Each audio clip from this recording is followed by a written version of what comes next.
with weapons and humanitarian aid.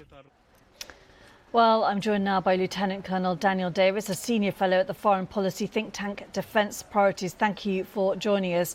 These new Patriot missiles, are they going to quicken the ending of the war or prolong and escalate it?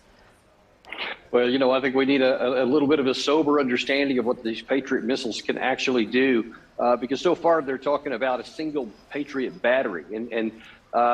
Some of the people that you just interviewed from Ukraine are having these expectations that it's going to stop all the Russian attacks throughout the country. And the reality is that the Patriot is primarily especially for one battery, basically a point defense.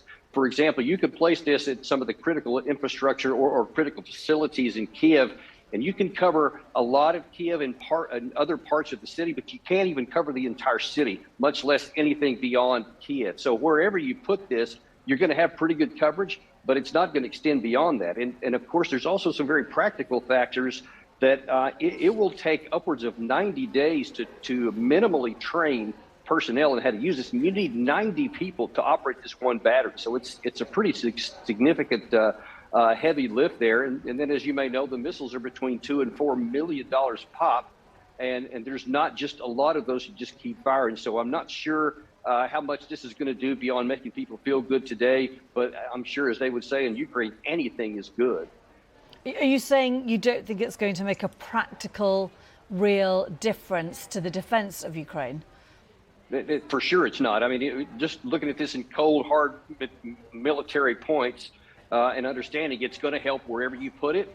But as you've been seeing from these 9 rounds of Russian missile attacks against the energy infrastructure, it's literally scattered throughout the country, all over the place. So you can stop one location, but you're not going to do anything about the rest of them, I'm afraid.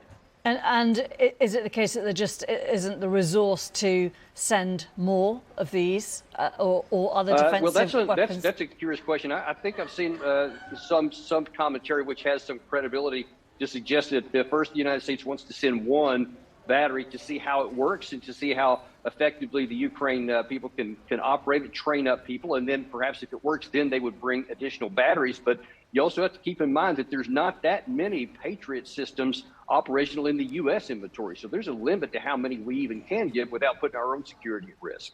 So how do you see the new year unfolding? There has been a lot of speculation about a new, bigger assault, of course, in the new year.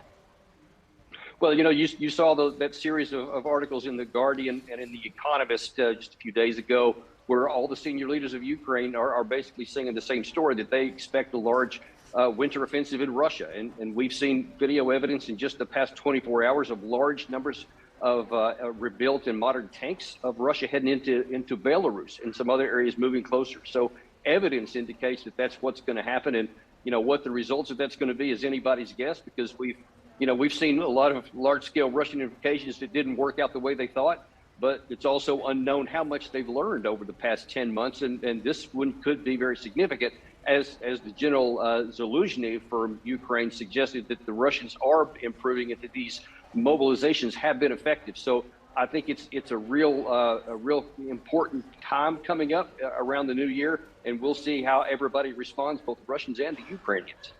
Lieutenant Colonel Daniel Davis, thank you very much indeed for joining us. Always my pleasure. Thank you. Thank you.